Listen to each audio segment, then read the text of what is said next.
Sahabat, jumpa kembali dalam program Ngulik Alkitab. Program Ngulik Alkitab ini diselenggarakan sebagai media sarana bagi kita mendalami Alkitab dan melihat relevansinya bagi kehidupan kita sehari-hari. Saya Pendeta Santiani Manurung sebagai pemandu percakapan. Pada episode kali ini kita mau mengulik 1 Samuel 1 ayat 1 sampai 28. 1 Samuel 1 ayat 1 sampai 28 diberi judul Spiritualitas Ketabahan, Belajar dari Hana. Dan untuk menguliknya telah hadir di studio Pendeta Ujun Junaidi. Salam jumpa Pak Pendeta. Salam jumpa Pendeta Santi dan juga seluruh sahabat YKB. Terima kasih. Pendeta Ujun Junaidi ini melayani sebagai pendeta jemaat GKI Guntur, Bandung. Mungkin di antara sahabat ada yang pernah ke GKI Guntur mendengarkan khotbah Pendeta Ujun atau warga jemaatnya Pendeta Ujun. Kita mau menguliknya, dan sebelum kita mulai, kita mau berdoa. Silahkan Pak Pendeta boleh mimpin dalam. Mari bersama kita berdoa. Bapa yang baik, kembali ada waktu yang baik buat kami untuk bersama-sama belajar dari firman Tuhan. Karena itu Tuhan, kami membuka hati kami membuka telinga kami untuk disapa oleh kebenaran firman Tuhan. Biarlah Tuhan sendiri yang mengajar dan membimbing kami, supaya kami bersama bisa mendalami firman-Mu dengan penuh sukacita dan syukur. Dan bukan hanya itu, kami boleh dikuatkan oleh Roh Kudus untuk menjadi para pelaku firman di dalam kehidupan kami sehari-hari. Ini doa kami ya Tuhan, di dalam Kristus Tuhan kami berdoa. Amin. Amin. Baiklah, saya akan baca 1 Samuel 1 ayat 1 sampai 28, dan sahabat juga boleh membacanya dengan Alkitab yang sudah para sahabat siapkan dari tempat masing-masing. Ada seorang laki-laki dari Ramataim Zofim, dari pegunungan Efraim, namanya Elkana bin Yeroham bin Elihu bin Tohu bin Zuf, seorang Efraim. Orang ini mempunyai 2 istri, yang seorang bernama Hana dan yang lain bernama Penina. Penina mempunyai anak, tetapi Hana tidak. Orang itu dari tahun ke tahun pergi meninggalkan kotanya untuk sujud menyembah dan mempersembahkan korban kepada Tuhan semesta alam di Silo. Di sana yang menjadi imam Tuhan ialah kedua anak Eli, Hofni dan Pinehas. Pada hari Elkana mempersembahkan korban, diberikannya kepada Penina istrinya dan kepada semua anak yang laki-laki dan perempuan masing-masing sebagian. Meskipun ia mengasihi Hana, ia memberikan kepada Hana hanya 1 bagian, sebab Tuhan telah menutup kandungannya. Tetapi madunya selalu menyakiti hatinya supaya ia gusar karena Tuhan telah menutup kandungannya.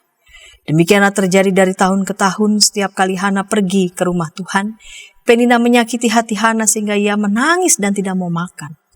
Lalu Elkana suaminya berkata kepadanya, "Hana, mengapa engkau menangis dan mengapa engkau tidak mau makan? Mengapa hatimu sedih?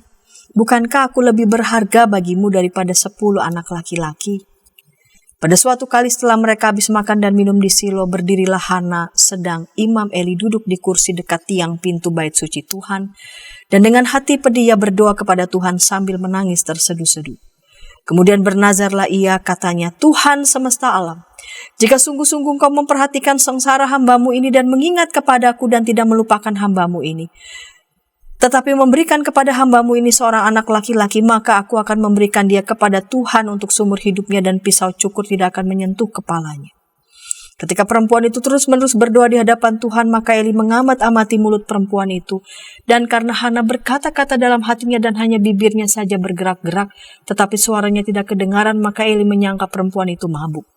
Lalu kata Eli kepadanya, "Berapa lama lagi engkau berlaku sebagai orang mabuk? Lepaskanlah dirimu daripada mabukmu." Tetapi Hana menjawab, "Bukan, tuanku, aku seorang perempuan yang sangat bersusah hati. Anggur ataupun minuman yang memabukkan tidak ku minum, melainkan aku mencurahkan isi hatiku di hadapan Tuhan. Janganlah anggap hamba-Mu ini seorang perempuan dursila, sebab karena besarnya cemas dan sakit hati aku berbicara demikian lama." Jawab Eli, "Pergilah dengan selamat dan Allah Israel akan memberikan kepadamu apa yang kau minta daripadanya." Sesudah itu berkatalah perempuan itu, "Biarlah hamba-Mu ini mendapat belas kasihan daripadamu." Lalu keluarlah perempuan itu, ia mau makan dan mukanya tidak muram lagi. Keesokan harinya bangunlah mereka itu pagi-pagi, lalu sujud menyembah di hadapan Tuhan. Kemudian pulanglah mereka ke rumahnya di Rama. Ketika Elkana bersetubuh dengan Hana istrinya, Tuhan ingat kepadanya. Maka setahun kemudian mengandunglah Hana dan melahirkan seorang anak laki-laki. Ia menamai anak itu Samuel sebab katanya, aku telah memintanya daripada Tuhan. Elkana, laki-laki itu pergi dengan sisi rumahnya mempersembahkan korban sembelihan tahunan dan korban nazarnya kepada Tuhan. Tetapi Hana tidak ikut pergi sebab katanya kepada suaminya, nanti apabila anak itu cerai susu, aku akan mengantarkan dia, maka ia akan menghadap kehadirat Tuhan dan tinggal di sana seumur hidupnya. Kemudian Elkana suaminya itu berkata kepadanya, perbuatlah apa yang kau pandang baik, tinggallah sampai engkau menyapi dia, hanya Tuhan kiranya menepati janjinya. Jadi tinggallah perempuan itu dan menyusui anaknya sampai disapihnya. Setelah perempuan itu menyapi anaknya, dibawanyalah dia dengan seekor lembu jantan yang berumur 3 tahun, 1 eva tepung dan sebuyung anggur, lalu diantarkannya ke dalam rumah Tuhan di Silo. Waktu itu masih kecil betul kanak-kanak itu. Setelah mereka menyembelih lembu, mereka mengantarkan kanak-kanak itu kepada Eli. Lalu kata perempuan itu, mohon bicara tuanku, demi tuanku hidup, akulah perempuan yang dahulu berdiri di sini dekat tuanku untuk berdoa kepada Tuhan. Untuk mendapat anak inilah aku berdoa dan Tuhan telah memberikan kepadaku apa yang kuminta daripadanya. Maka aku pun menyerahkannya kepada Tuhan. Seumur hidup terserahlah ia kiranya kepada Tuhan. Lalu sujudlah mereka di sana menyembah kepada Tuhan. Baiklah sahabat, kita sudah baca ya 1 Samuel 1 ayat 1 sampai 28, diberi judul spiritualitas ketabahan belajar dari Hana. Baik Pak Pendeta, di awal segmen yang pertama ini Pak Pendeta boleh menjelaskan kepada saya dan juga sahabat semua latar belakang ya, tentang lahirnya Samuel ini. Ya, baik. Terima kasih Pendeta Santi. Sahabat YKB sekalian, kitab 1 Samuel ini diawali langsung dengan sebuah peristiwa lahirnya Samuel gitu ya. Dari judul perikop kita bisa melihat bahwa satu perikop yang cukup panjang ini gitu ya, pergumulan seorang ibu di tengah keluarga, dan juga ingin menegaskan atau ingin menonjolkan satu karakter yaitu Samuel, yang dimana nanti Samuel berperan besar juga di dalam sejarah bangsa Israel. Dan kitab 1 Samuel ini Pendeta Santi ditulis pada saat bangsa Israel ini mengalami kemerosotan moral. Dan ia menjadi bangsa yang bisa dikatakan lemah di tengah banyak bangsa-bangsa di sekelilingnya. Dan pada masa ini juga ada sebuah tekanan. Kalau di sini nanti ada serangan dari bangsa Filistin, ya, ada peperangan di sana. Nanti sebelum tokoh Saul dan Daud muncul gitu ya di dalam kitab 1 Samuel ini juga. Namun nanti akan ada sebuah transisi sistem pemerintahan gitu ya, dari hakim gitu ya, hakim-hakim sebelumnya. Tuhan memakai hakim untuk memimpin, Tuhan memakai nabi untuk berfirman. Lalu kemudian bangsa Israel menginginkan seorang raja seperti itu kan. Muncullah Saul dan juga nanti Daud. Di kitab 1 Samuel inilah terjadi transisi itu gitu ya. Transisi untuk membentuk Israel menjadi sebuah komunitas atau bangsa dengan sistem kerajaan. Gitu, dengan sistem monarki. Jadi sedikit banyak kitab 1 Samuel ini menceritakan 3 tokoh utama sebenarnya, yaitu Samuel, lalu kemudian muncul Saul sebagai raja pertama gitu ya. Tapi juga Daud yang cukup besar dan banyak ya diceritakan di dalam kitab 1 Samuel ini gitu.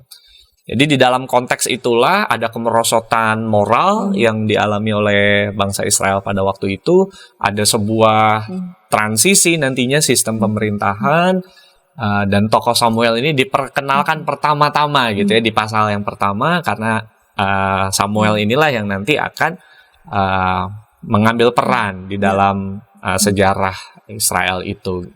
Namun ternyata pada saat lahirnya Samuel pun ada pergumulan sebuah keluarga yang ternyata tidak mudah juga nih, gitu ya. Tidak mudah, cukup kompleks. Namun ada peran Tuhan juga di keluarga Samuel di situ, gitu ya. Khususnya dalam sosok ibu, ya, seorang Hana seperti itu. Mungkin itu dulu Pendeta Santi. Baik. Tadi Pak Pendeta sudah menyampaikan ini, ada kemerosotan moral.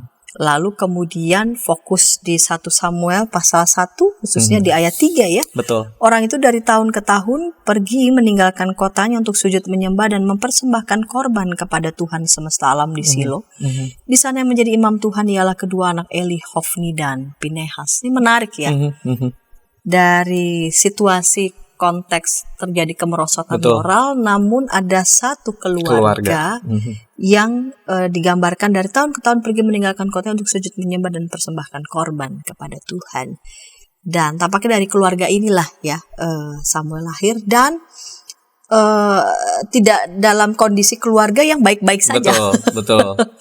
Ini ada tarik menarik karena ternyata Penina dikaruniai anak, sedangkan Hana tidak, dan itu menimbulkan kegelisahan.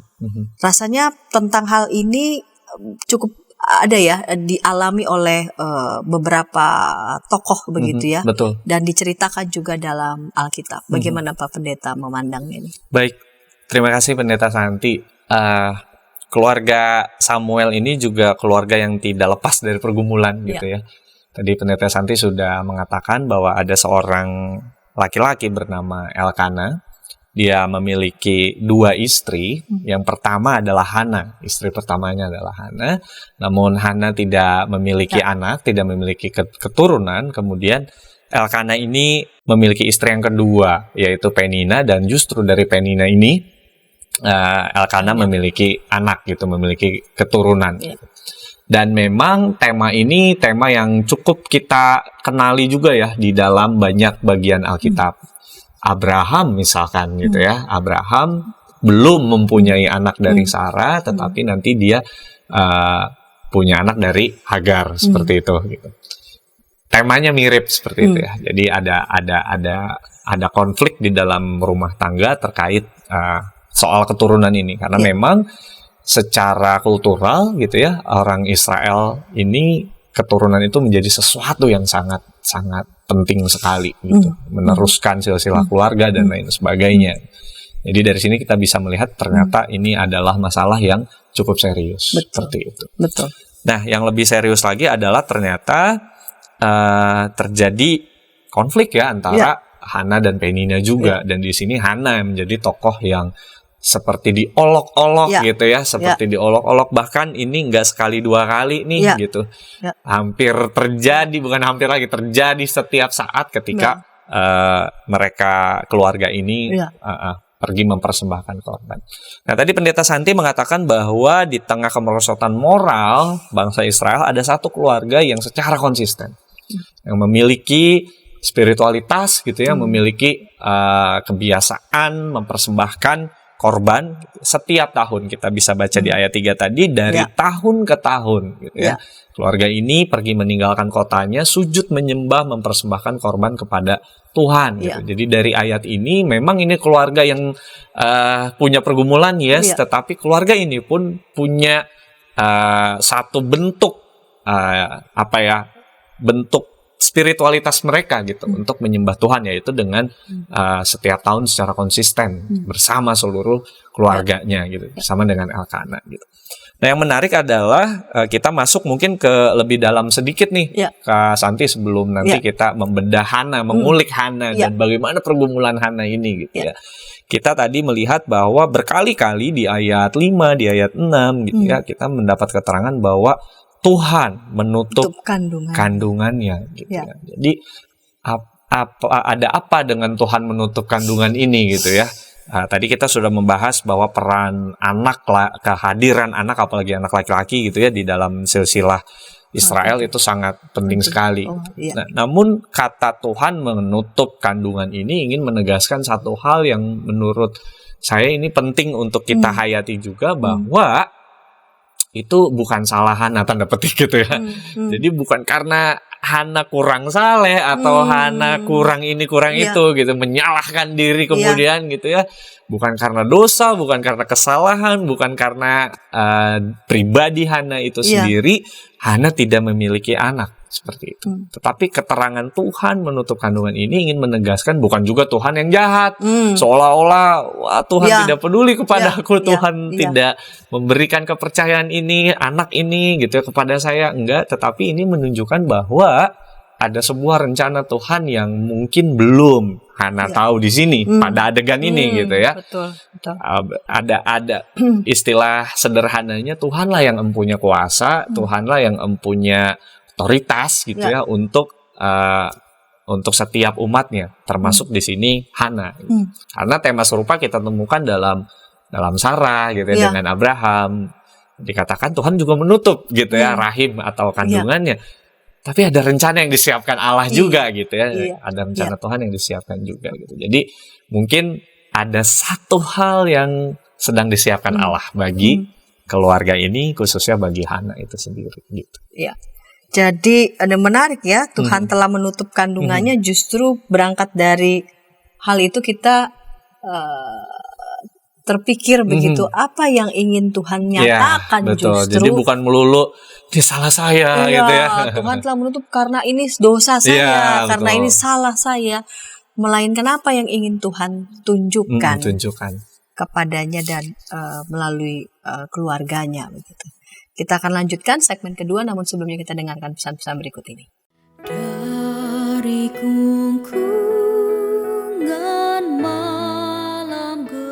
Nyanyikanlah nyanyian baru.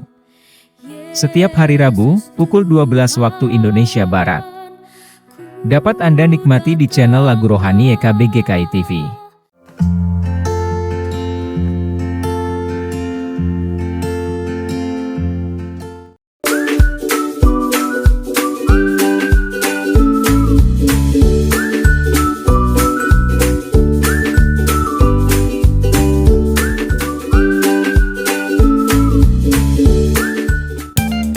Sahabat, mari dukung pelayanan dan pekabaran Injil melalui YKB dengan membagikan link acara ini kepada sebanyak mungkin orang.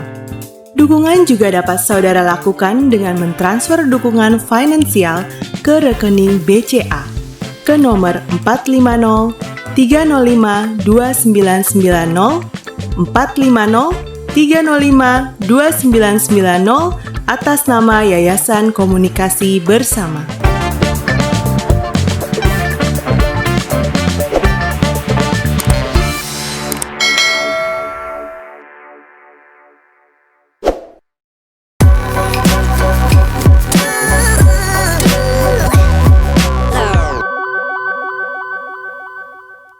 Sahabat, senang masih bersama dengan kami dalam program Ngulik Alkitab. Pada episode kali ini kita mengulik 1 Samuel pasal 1 ayat 1-28 diberi judul Spiritualitas Ketabahan Belajar dari Hana. Kita sudah tiba di segmen yang kedua. Saya mengajak sahabat boleh berinteraksi di kolom komentar yang sudah tersedia bersama dengan narasumber Pendeta Ujun Junaidi. Baik Pak Pendeta, kita lanjutkan segmen yang kedua ini. Di segmen pertama Pak Pendeta sudah menggambarkan ada konteks kemerosotan moral di tengah umat. Namun lalu kemudian fokusnya ya bergeser dalam situasi kemerosotan moral, ada satu keluarga yang tetap bertekun dalam Tuhan. Dan dalam keluarga ini juga ada pergumulan, Hana tidak dikaruniai anak. Dan justru di sini kita mau melihat bagaimana kuasa Tuhan nyatakan gitu di tengah-tengah keluarga ini. Tadi Pak Pendeta sudah menyampaikan di segmen pertama. Bukan karena Hana tidak setia. Bukan karena ada yang salah dalam diri Hana. Ia tidak dikaruniai anak. Di ayat 7, demikianlah terjadi dari tahun ke tahun setiap kali Hana pergi ke rumah Tuhan. Penina menyakiti hati Hana sehingga ia menangis dan tidak mau. Dalam pun kondisi seperti ini tetap setia. Betul. Ke rumah Tuhan. Ini spiritualitas macam apa yang ada dalam diri Hana, betapapun dalam kondisi himpitan struktur sosial yang demikian, dan itu juga mempengaruhi pasti ya dalam keluarga, tapi dia tetap kepada Tuhan begitu. Betul Pendeta Santi. Dan kalau kita baca ayat tadi ya, bohong kalau Hana nggak sedih ya. Oh iya. Bahkan Hana begitu menangis dan tidak mau makan itu. perasaan yang luar biasa bergumulnya gitu. Dan di dalam pergumulannya itu dia tahu nggak mudah, dia tahu dia harus meneteskan air mata, dia tahu sampai aduh kayaknya makan juga nggak enak gitu, nggak happy hidup ini gitu ya, tapi dia tetap datang kepada Tuhan. Jadi sebuah spiritualitas yang apapun medan hidupnya gitu ya, dia tetap mau datang kepada Tuhan. Dan memang di ayat 8 kita dapat keterangan bahwa Elkana tetap mendukung Hana, bukan berarti dia langsung membenci secara drastis seperti itu. Walaupun di ayat sebelumnya tadi kita mendapatkan memang Hana cuma dapat satu bagian, yang Penina dapat lebih banyak, ada perbedaan, betul. Tapi di ayat 8 tetap ada perhatian seorang Elkana yang mengatakan, Hana, mengapa engkau menangis dan mengapa engkau tidak mau makan? Mengapa hatimu sedih? Bukankah aku lebih berharga bagimu daripada 10 anak laki-laki? Gitu. Jadi Elkana mendukungnya hadir dengan membandingkan, bukankah hadirnya aku itu sudah cukup? Jika dibanding 10 anak laki-laki pun gitu ya istilahnya, kita tetap bersama istilahnya seperti itu. Elkana mendukung Hana dalam hal ini gitu. Tapi tetap ada yang belum tuntas di dalam pergumulan seorang Hana itu gitu. Di sini kita bisa melihat bahwa memang anak bukan menjadi satu-satunya gitu ya dalam tujuan pernikahan. Gitu. Tapi anak lebih ke dalam bingkai bahwa ada karunia dari Tuhan gitu ya, yang diberikan kepada keluarga. Anak adalah pemberian, dan jika itu diberikan Allah maka tentu ada tanggung jawab di situ, ada rasa syukur dan harus dijaga dengan luar biasa gitu dari pemberian Allah itu. Dan Hana yang belum memiliki anak ini di sini menjadi titik tengkar ya dari keluarga ini gitu, Penina ini gitu, terutama Penina gitu ya. Meskipun tokoh Elkana tidak ditampilkan bagaimana nih peran Elkana dalam menyelesaikan hal ini gitu, tapi beda cerita gitu. Relasi Hana dengan Penina ini beda gitu. Hana seringkali mendapatkan perkataan yang menyakitkan, dan bukan hanya sekali dua kali, berkali-kali, dan bisa dibayangkan betapa bergumulnya itu gitu. Dan di dalam gumulnya ini dia tetap setia pergi ke rumah Tuhan, dia tetap datang kepada Tuhan, dia tetap bergantung gitu. Ini kan spiritualitas seperti itu ya. Tetap konsisten, tetap bergantung kepada Tuhan. Walaupun nggak mudah gitu, walaupun nggak mudah gitu. Dan ternyata Pendeta Santi tema-tema spiritualitas ketabahan, bagaimana dia tetap mau setia kepada Tuhan di tengah lingkungan yang nggak mudah, bisa kita jumpai juga di narasi-narasi lain di Alkitab yang semakin bisa memperkuat kita nih untuk mengulik ini. Salah satunya adalah tentu kita menemukan sosok Maria Ibu Yesus di dalam Injil Lukas. Kita tahu nggak mudah menjadi seorang Maria ketika malaikat datang menjumpainya gitu ya. Ini masih 3 bulan sebelum Natal gitu ya, ini cerita Natal. Tapi setidaknya kita mau coba mengenang sedikit gitu ya tentang pergumulan seorang Maria. Tetapi di dalam Lukas 1 ayat 38 Maria pun berkata, sesungguhnya aku ini adalah hamba Tuhan. Jadilah padaku gitu ya, seperti apa seturut dengan kehendakmu. Ini kan sebuah pernyataan sikap, pernyataan iman juga, pernyataan spiritualitas gitu, sebuah kerinduan untuk dipakai Allah. Aku hanyalah hamba Allah. Aku serahkan hidupku kepada Allah. Hidupku ini milik Allah. Dan dengan kerendahan hati itu, Maria juga mau menjalani panggilan itu. Gitu. Nah di sini bedanya dengan Hana adalah kalau Hana memiliki pergumulan belum memiliki anak gitu. Yang Maria adalah dia akan memiliki anak. Tapi nggak lepas dari pergumulan ya gitu. Dua-duanya tuh memiliki pergumulan gitu. Dan dua-duanya diperhadapkan dengan sebuah sistem sosial. Gitu. Yang belum punya anak punya pergumulan dengan sistem sosial. Yang sudah punya anak dalam artian belum menikah gitu ya, masih bertunangan. Sama bergumulnya gitu. Dalam bingkai ini kita bisa melihat kayaknya dua perempuan saleh ini pun nggak luput tuh dari tekanan, dari stres, dari pergumulan gitu. Tapi di tengah tekanan ini keduanya Tetap menunjukkan memilih. kesetiaan, memilih untuk tetap jadilah padamu apa yang harus aku lakukan gitu ya, jadilah kehendakmu gitu. Dan tokoh lain juga Elizabeth nih ya, ini kalau ini Elizabeth nih, saudara Maria gitu ya. Dia juga usianya sudah lanjut gitu, belum mempunyai anak dan kurang saleh apa gitu ya, ini betul. bersama dengan Zakaria Iya. juga gitu, dan ini semakin mempertegas bahwa memang nggak ada keluarga yang imun dari persoalan, nggak ada yang imun dari masalah gitu. Tapi bagaimana merespon masalah itu, tokoh-tokoh ini memberikan inspirasi kepada kita gitu, untuk iya pergumulan itu bagian dari hidup, tapi bagaimana meresponnya gitu. Sekalipun dia tetap saleh, sekalipun Betul. dia tidak tetap tekun, dia tidak kebal begitu ya dari berbagai macam pergumulan dan persoalan. Nah, judul kita ini kan spiritualitas ketabahan, belajar dari Hana. Kita masuk dalam pribadi Hana, bagaimana menyikapi pergumulannya. Inspirasi apa saja nih yang bisa kita lihat bercermin dalam dari Hana. Hana gitu ya, artinya anugerah gitu ya, belas kasihan Tuhan yang memberikan karunia gitu. Dan nama Hana ini memang hanya di kitab ini disebutkan dia adalah istri dari Elkana itu gitu. Meskipun Alkitab nggak jelas melacak atau memberikan keterangan tentang sosok Hana ini, tapi 1 Samuel menceritakan Hana ini mulai dari pasal pertama hingga nanti pasal kedua ayatnya yang ke-10 gitu. Jadi ada cerita tentang itu, bahkan ada nyanyian Hana. Puji-pujian Hana. Puji-pujian Hana. Yang paralel juga dengan tadi kita ngomongin Maria, ada juga nyanyian Maria gitu. Jadi memang ada ekspresi syukur yang diungkapkan di situ gitu. Dan di balik tokoh Hana yang nggak mudah ini bergumul ini, nggak mudah dalam menjalani pergumulannya, ada beberapa inspirasi yang bisa kita dapatkan bagaimana seorang Hana menyikapi persoalan hidupnya. Yang pertama tentu sesuai tema kita, Pendeta Santi, Hana adalah sosok yang tabah. Sosok yang tabah. Tabah menjadi satu kepribadian yang dimiliki oleh Hana.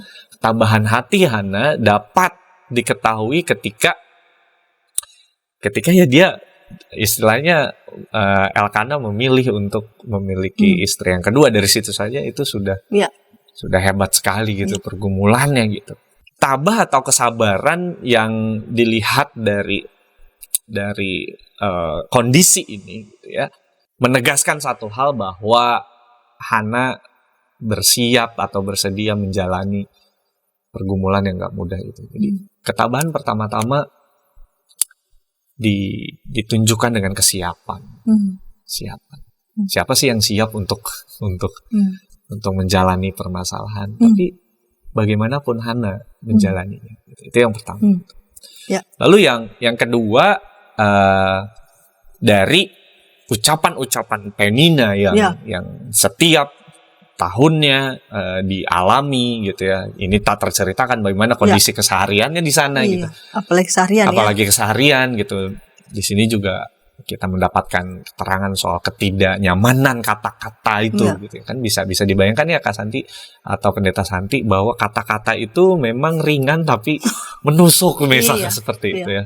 Bahkan mungkin bisa menimbulkan luka yang mendalam gitu. Dan Hana bayangkan dari tahun ke tahun terus menjalani itu, tentu itu tidak mudah gitu untuk dijalani gitu. Dan disinilah ketabahan hati Hana ditunjukkan melalui sikap yang tidak menuntut atau seperti nggak diceritakan dia lawan balik, dia berantem, kita nggak tahu ya adegan pilih siapa, saya atau dia. Iya. Kita nggak melihat adegan-adegan seperti di sinetron di dalam bacaan kita gitu.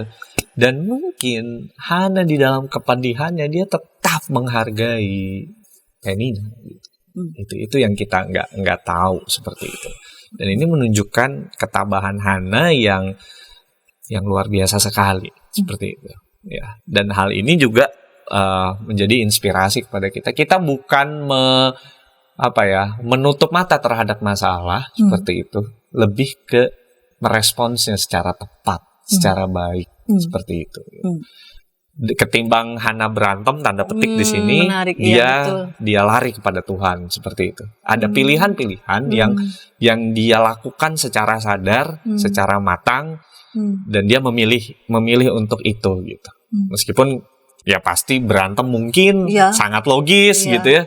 Tapi Alkitab kita tidak menceritakan bahwa terjadi hal-hal yang kemudian merusak rumah tangga mereka, enggak gitu. Malah yang ditonjolkan dengan kuat adalah Hana yang datang kepada Tuhan.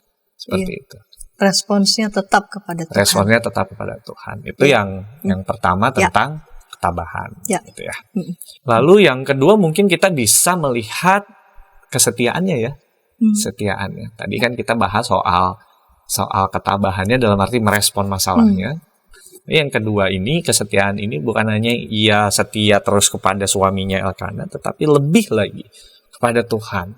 Yang kita lihat bagaimana ia sampai seperti orang yang mabuk gitu ya. Bukan seperti orang mabuk, dikira mabuk gitu ya sama Imam Elinya gitu. Bahwa dia mengucapkan pergumulannya kepada Tuhan sambil tidak bisa mengeluarkan kata-kata lagi. Jadi saking dalam dan sedihnya tak terucapkan.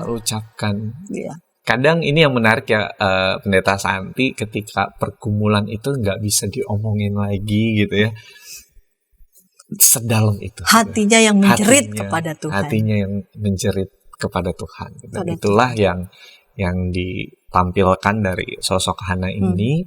Dia berseru kepada Tuhan, dia nggak tutupin aku baik-baik saja gitu ya. Kita enggak kok, aku baik-baik saja. Kita jadi superhero gitu aja, nggak merasakan pergumulan. Enggak, Hana secara jujur datang kepada Tuhan. Di balik deritanya, di balik pergumulannya, dia mau belajar setia kepada Tuhan. Dia tumpahkan kepada Tuhan, dia hadir seutuhnya tanpa topeng kepada Tuhan gitu. Malah yang Imam Elinya yang salah duga, salah tangkap gitu. Dan ini bisa jadi nih ya, saya merefleksikan nih Pendeta Santi, kadang kita mungkin sebagai pendeta salah tebak nih gitu. Orang lagi bergumul kita langsung jangan ini jangan itu gitu. Ini juga kadang menjadi alarm juga nih buat saya pribadi, nggak langsung nebak-nebak menjudge gitu ya orang seperti itu. Tapi disinilah Hana tetap mengungkapkan apa yang sejujur-jujurnya di hadapan Tuhan, dan di hadapan Imam Eli pun dia ceritakan pergumulannya. Gitu. Iya. Baik, dan kita mau belajar beberapa hal lain ya, inspirasi yang bisa kita lihat dari Hana bercermin melalui pergumulannya di segmen ketiga. Namun sebelumnya kita dengarkan pesan-pesan berikut ini. Tanganku dipegang. Injil dalam Melodi. Setiap hari Kamis, pukul 12 waktu Indonesia Barat. Dapat Anda nikmati di channel Bedah Lagu YKB GKI TV.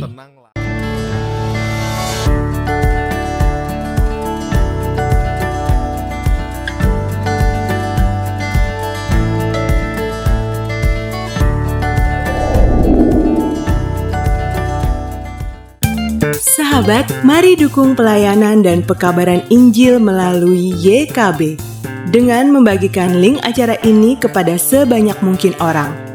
Dukungan juga dapat saudara lakukan dengan mentransfer dukungan finansial ke rekening BCA ke nomor 450 305 2990 450 305 2990 atas nama Yayasan Komunikasi Bersama.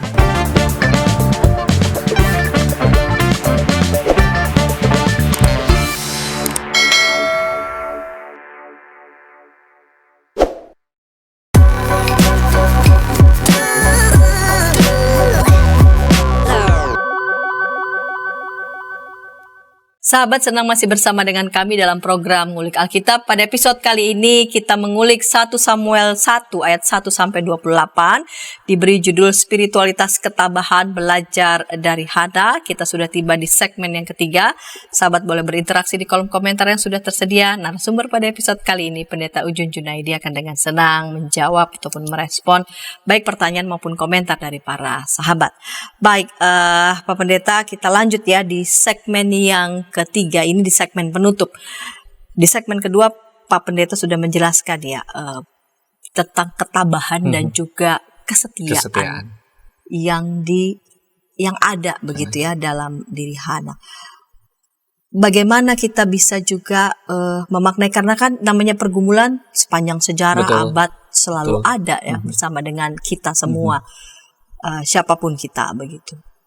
Bagaimana kita bisa juga diinspirasi lewat sikap spiritualitas ketabahan yang dimiliki oleh Hana. Iya, betul. Saya setuju sekali dengan pernyataan Pendeta Santi. Sepanjang abad masalah itu pasti selalu ada, bahkan untuk sebuah keluarga yang saleh, yang takut akan Tuhan, itu pun hadir. Masalah tidak memandang siapa gitu ya, siapapun dia.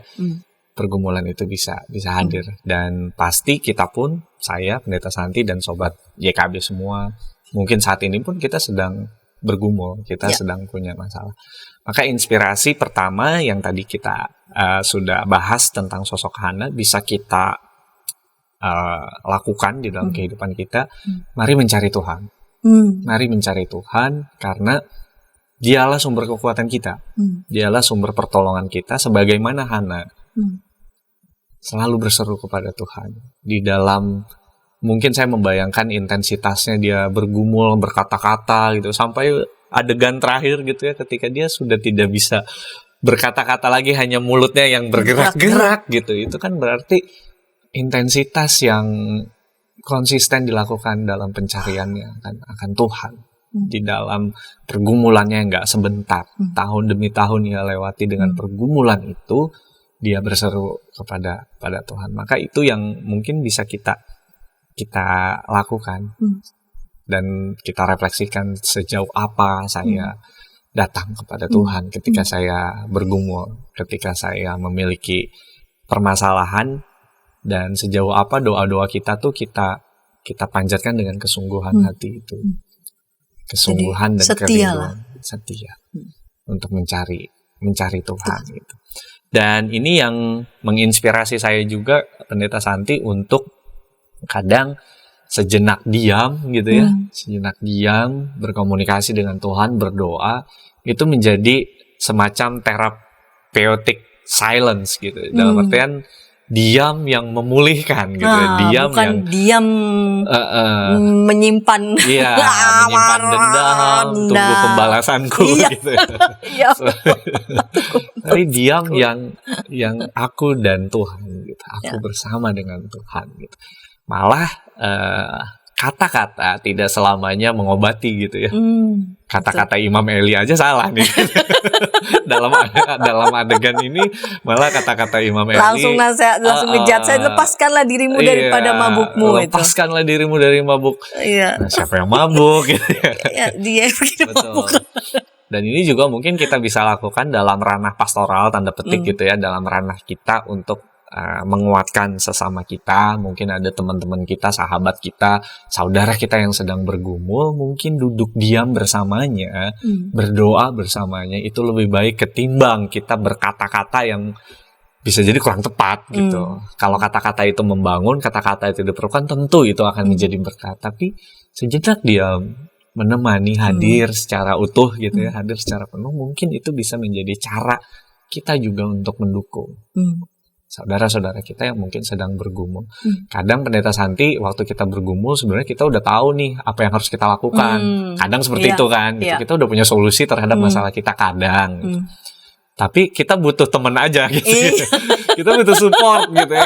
Kita butuh seseorang yang hadir, yang ingin mengatakan bahwa kamu nggak sendirian gitu. Nah, mungkin di sini kita bisa menjadi sosok sahabat sih, ketika ada seorang yang mendukung, seorang yang bergumul dan butuh kehadiran kita gitu. Maka ketika judul kita spiritualitas ketabahan, mari tabah bersama gitu ya, mari bersama-sama menemani supaya kita makin kuat, makin tabah menjalani hal yang enggak mudah seperti itu.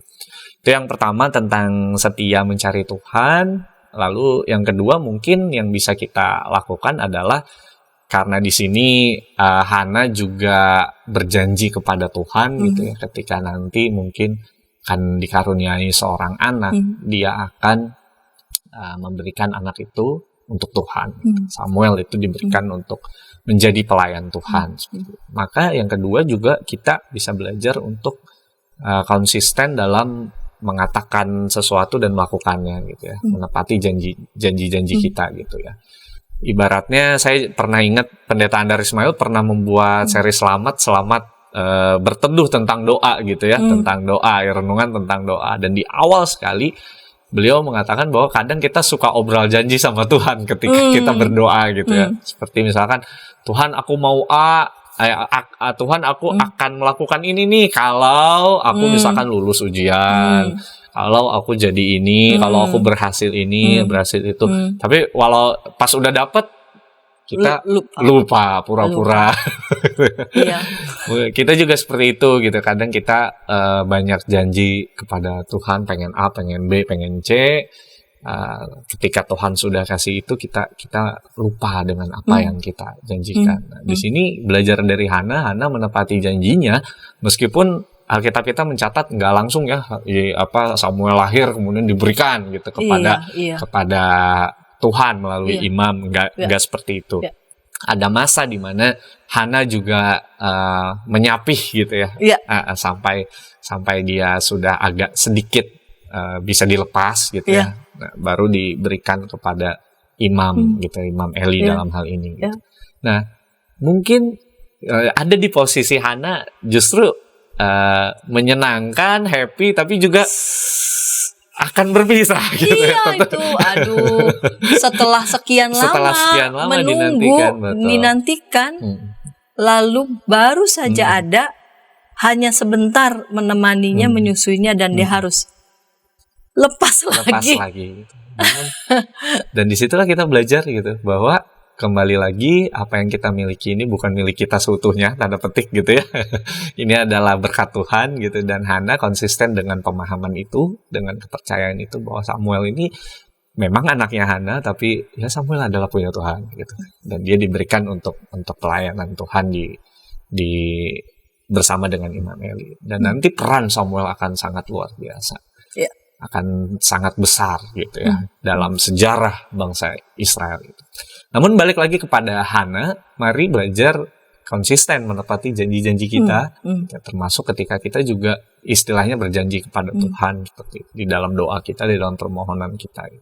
Bahkan kan doa bukan melulu soal permohonan janji ya, gitu. Bukan soal obral janji juga, tapi doa pada hakikatnya balik lagi ke yang pertama tadi ya, relasi kita dengan Tuhan itu menjadi yang utama. Namun pada poin ini kita bisa belajar untuk yuk tepati janji gitu ya pada Tuhan. Mari kita konsisten, mari kita bersama-sama berintegritas juga gitu ya. Jadi pribadi yang apa kita katakan itulah yang kita lakukan.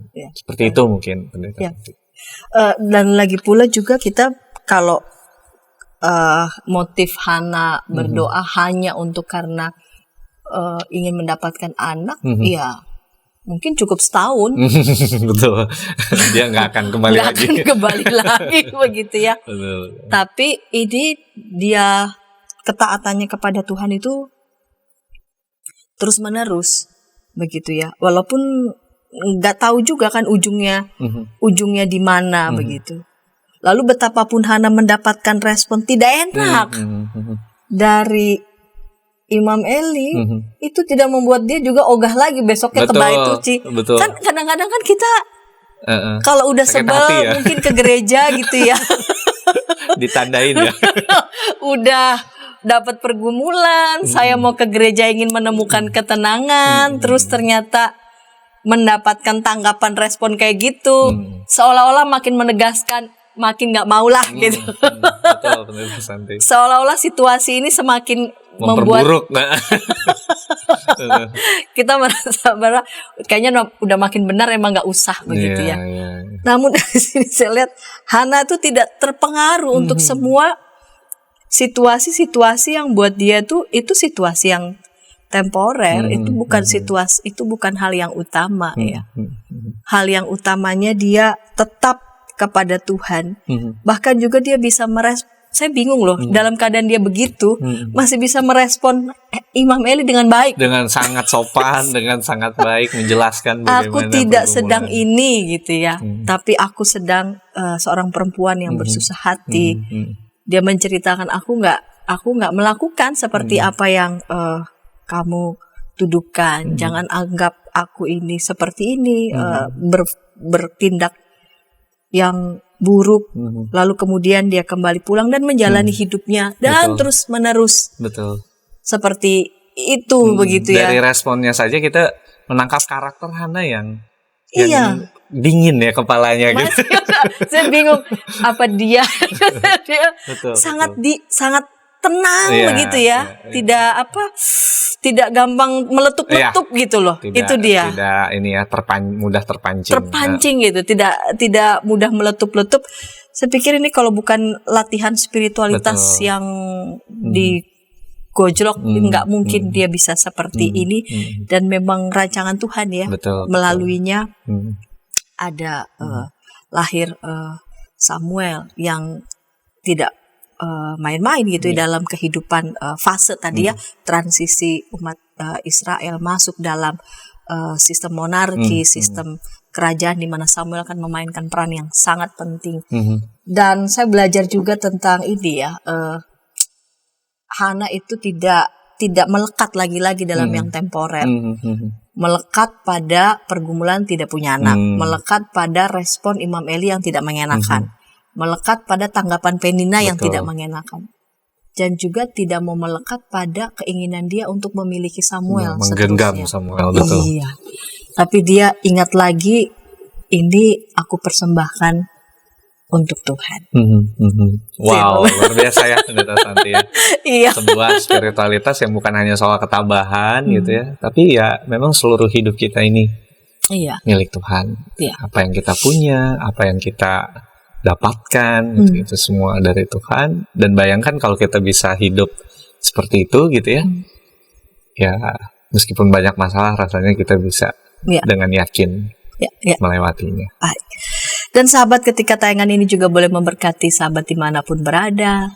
Baik saya, Pendeta Ujun, dan sahabat dimanapun berada saat ini sedang bergumul dan terinspirasi melalui teladan Hana dalam spiritualitasnya kepada Tuhan.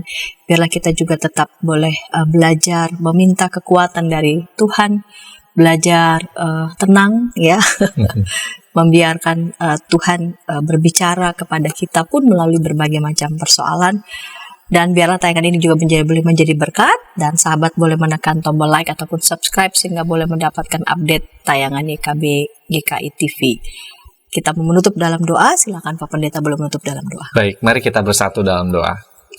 Bapa yang baik, di tengah hidup yang syarat akan pergumulan, kami kembali disapa oleh firman Tuhan melalui tokoh Hana pada hari ini. Kami bersyukur untuk belajar dari Hana. Biarlah kami juga dikuatkan oleh Tuhan ketika kami bergumul, ketika kami memiliki persoalan. Biarlah kami senantiasa mengandalkan Tuhan, berpegang teguh kepada Tuhan, tidak mudah terpancing atau tersulut emosi kami. Kami boleh senantiasa dengan rendah hati mengakui bahwa Tuhanlah yang mempunyai kehidupan kami, Tuhanlah yang punya rencana dalam kehidupan kami. Maka biarlah kami mengandalkan Tuhan. Terima kasih Tuhan untuk program Ngulik Alkitab hari ini, dan biarlah Tuhan yang menanamkan terus kerinduan kepada kami untuk belajar dan belajar lagi dari firman Tuhan. Biarlah Tuhan yang juga memberikan kesempatan demi kesempatan buat kami dengan setia belajar firman Tuhan. Terima kasih Tuhan, inilah doa dan syukur kami. Di dalam nama Tuhan Yesus kami berdoa, memohon, dan bersyukur. Amin. Amin. Sahabat, mari dukung pelayanan dan pekabaran Injil melalui YKB dengan membagikan link acara ini kepada sebanyak mungkin orang. Dukungan juga dapat saudara lakukan dengan mentransfer dukungan finansial ke rekening BCA ke nomor 450 305 2990 450 305 2990 atas nama Yayasan Komunikasi Bersama.